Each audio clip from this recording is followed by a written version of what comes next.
बहुत समय पहले की बात है। सुमन अपने माँ पिता के साथ रहती थी।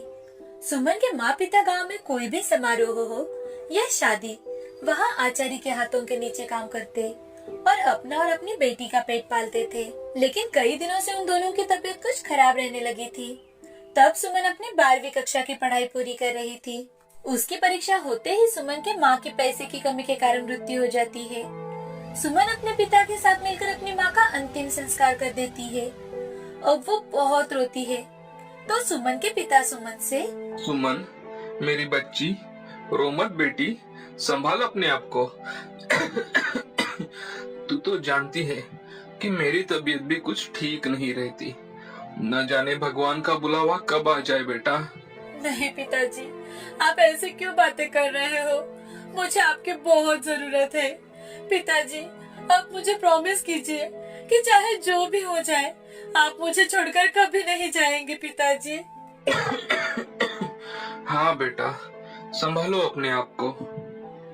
पिताजी, अब मैं आपका बहुत अच्छे से ख्याल रखूंगी। हाँ बेटा, ठीक है। चलो, अब तुम सो जाओ। अब सुमन और उसके पिता सो जाते हैं। कुछ दिन ऐसे ही बीत जाते हैं। सुमन काम ढूंढने की कोशिश कर रही थी, लेकिन उसे कहीं पर भी कोई काम नहीं मिल रहा था।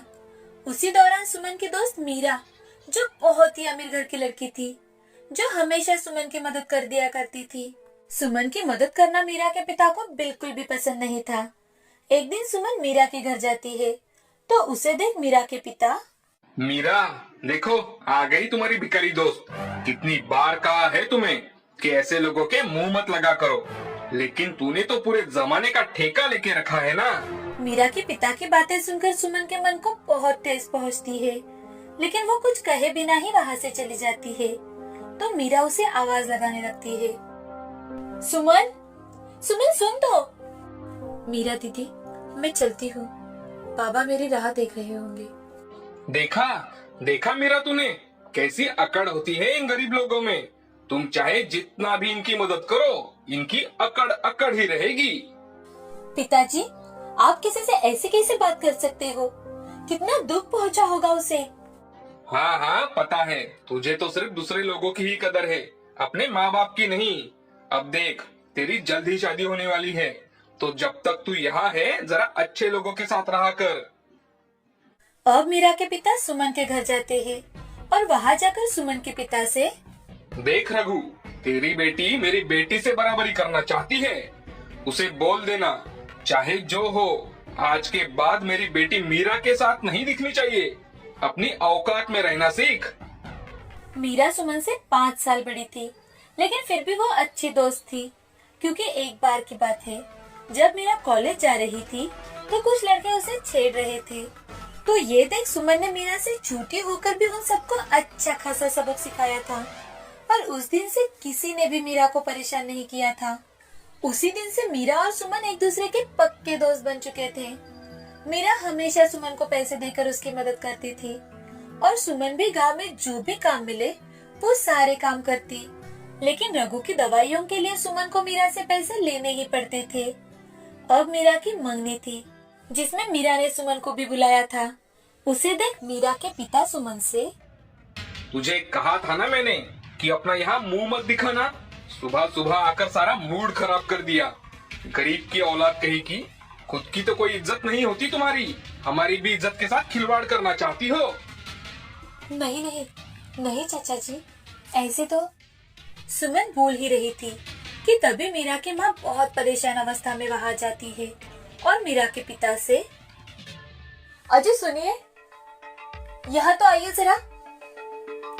देखिए ना, ये आचार्य अभी तक नहीं आया। मीरा के ससुराल वाले कभी भी पहुँचते होंगे यहाँ। क्या करे? क्या कह रही हो तुम? अभी तक खाने की कोई तैयारी नहीं हुई? नहीं, खाना बनाने वाला ही नहीं आया तो कैसे बनेगा? कुछ भी नहीं बना है अभी तक। मीरा के पिता तुरंत ही आचार्य को कॉल करते हैं, तो उन्हें पता चलता है कि आचार्य की बेटी की तबीयत अचानक से खराब हो चुकी है, और उसी कारण उसे शहर में अस्पताल में लेकर जाना पड़ा। ये बात सुनते ही मीरा के पिता, देखो रखुमा, अब तो आचार्य नहीं आ सकता। अब घर की औरतें मिलकर ही सभी लोगों का खाना बनाना होगा। सगाई में कम से कम 500 लोग होंगे। लेकिन कैसे? अब तो सभी औरतें तैयार हो चुकी है और हमारे घर के नौकरों को भी इतना ज्यादा खाना बनाने का कोई अंदाजा नहीं होगा। मुझे कुछ समझ में नहीं आ रहा। आज तो सारे नौकरों को भी उनके उनके काम बांट दिए गए हैं। पता नहीं क्या होगा, हमारी बेइज्जती ना हो जाए। रकुमा परेशान होकर बोले जा रही थी और सुमन वहीं पर खड़ी देख रही थी। उसने उन दोनों की सारी बातें सुन ली तो सुमन, चाची, क्या मैं आपकी कोई मदद कर सकती हूँ? तुम मेरी क्या मदद करोगी? तुम तो एक छोटी बच्ची हो। चाची, हम दोनों मिलकर खाना बनाना शुरू कर ही सकते हैं ना? तुम अपनी औकात में रहकर बातें किया करो। ये मेरी पत्नी है, इस गांव की शेठानी, और तुम इससे काम करवाना चाहती हो? ठीक है, चलो सुमन, मैं तुम्हारी कुछ मदद कर देती हूँ। चाची, आप बिल्कुल टेंशन मत लो, लेकिन सिर्फ रोटियां और पूरियां बनाने के लिए कोई हो तो? अरे देखा तुमने, ये मुझे पता है, ये कुछ काम की नहीं है। मैं देखता हूँ अगर कोई मिलता है तो। चाची, आप भी तैयार होने के लिए चली जाइए, मैं सब संभाल लूंगी। लेकिन तुम अकेली कैसे बेटा? चाची, आप मुझ पर भरोसा रखिए, यकीन कीजिए मेरे माँ पिताजी यही तो काम करते थे, बचपन से देखती आ रही हूँ। अब सुमन बाहर जहाँ खाना बनने वाला था वहाँ चली जाती है और खाना बनाने की शुरुआत करती है। दूसरी ओर मीरा के पिता कॉल कर हर ढाबे वाले को, होटल वाले को पूछ रहे थे, लेकिन हर कोई जल्दी चाहिए तो ना बोल रहा था। और दूसरी ओर सुमन गांव की कुछ औरतों को अपने साथ लेकर जल्दी जल्दी खाना बनाती है और एक थाली में सजाकर रकुमा के पास आती है। रकुमा, कोई खाने वाला या होटल वाला इतनी क्वांटिटी में खाना देने के लिए तैयार ही नहीं है। अब सारे मेहमानों के सामने हमारी नाक कट जाएगी रकुमा। सारे मेहमान आ चुके हैं, अब क्या करें? चाचा जी, अरे तू तो मेरा सिरदर्द है, सिरदर्द। मैं यहाँ टेंशन में हूँ और तुम मुझे बार बार परेशान किए जा रही हो। रकुमा, इसे पहले यहाँ से बाहर निकालो, वरना न जाने मेरे हाथ से क्या हो जाए। गरीब घर की औलाद ये ऐसी चिटिया होती है कि गुड़ खत्म हो जाए फिर भी उस जगह को नहीं छोड़ेगी। सुमन को बहुत बुरा लगता है, उसकी आंखों से आंसू आने लगते हैं। तभी रोते रोते सुमन, चाचा जी, वो खाना बन चुका है, अगर एक बार चाची इसे चख कर देख लेते तो अच्छा होता, इसीलिए मैं इसे लेकर यहाँ आई थी।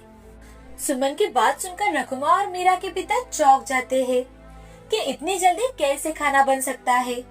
तभी मीरा के चाचा जी वहाँ आ जाते हैं और मीरा के पिता से, अरे भैया जल्दी चलिए, वो लोग आ चुके हैं। मीरा के माँ पिताजी जल्दबाजी में ही मेहमानों का स्वागत करने के लिए चले जाते हैं। लेकिन सुमन इतनी बेइज्जती के बाद भी अपनी दोस्ती निभाने की पूरी कोशिश कर रही थी।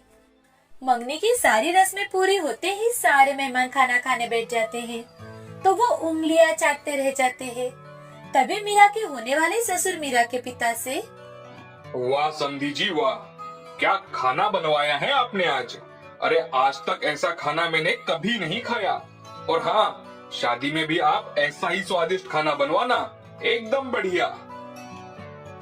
अपने समधी की ये बातें सुनकर मीरा के पिता को बहुत अच्छा लगता है, साथ ही उन्हें अपने आप पर शर्म भी आ जाती है। वो तुरंत ही सुमन से मिलने जाते हैं तो सुमन मेहमानों के लिए गर्मा गर्म पूरियां बना रही थी। उसके पास जाकर मीरा के पिता हाथ जोड़कर, सुमन बेटी, मुझे माफ कर दो बेटी, आज तुमने हमारी इज्जत बचा ली। मैंने न जाने तुम्हें क्या क्या कहा, लेकिन फिर भी तुमने हमारी मदद की। मैं बहुत शर्मिंदा हूँ बेटी, मुझे माफ कर दो। अरे नहीं चाचा जी, ये तो मेरा फर्ज था। अगर मेरे दोस्त की मंगनी है तो वो तो धूमधाम से ही होनी चाहिए। सुमन बेटी, आज तक मैंने तुम्हें जो भी कहा एक बुरा सपना समझकर भूल जाना बेटी। आज के बाद तुम्हारी सारी जिम्मेदारियां मेरी होगी। थैंक यू चाचा जी, लेकिन अगर आप मुझे कोई छोटा मोटा काम दिलवा दे तो मुझे बहुत अच्छा लगेगा। कम से कम मैं अपने पैरों पर खड़ी रहकर अपने पिता का अच्छे से ख्याल रख पाऊंगी। और जरूर बेटी जरूर। अब तो सारे गांव में जहाँ भी शादी हो, सगाई हो, लोग तुमसे ही खाना बनवाएंगे, देख लेना। क्योंकि आज तुमने इतना स्वादिष्ट और टेस्टी खाना बनाया था कि हर कोई उंगलियां चाट चाट कर खा रहा था। आज के बाद जब भी तुम्हें किसी भी चीज की जरूरत हो, तुम बेझिझक मुझसे कह सकती हो। उस दिन से सुमन गांव के हर एक समारोह में खाना बनाने के ऑर्डर्स लेने लगी। इतना ही नहीं, अपने पिता का ख्याल रखते रखते उसने अपनी आगे की पढ़ाई भी शुरू की। कुछ ही दिनों में उसके पिता की तबीयत भी ठीक हो जाती है और वो भी उसके काम में मदद करने लगे। उसने कुछ ही सालों में अपना होटल मैनेजमेंट का कोर्स पूरा किया और खुद का शहर में बहुत बड़ा होटल शुरू किया, जिसमें मैरिज हॉल की भी व्यवस्था की। कई सारे लोगों को उसने काम पर रखा। अब वो गांव के एक प्रतिष्ठित व्यक्ति बन चुकी है। इस कहानी से हमें ये सीख मिलती है कि परिस्थिति चाहे जो भी हो, लेकिन अगर अच्छे संस्कार हो तो कोई भी गरीब अपने आप को एक ऊंचे शिखर पर ले जा सकता है।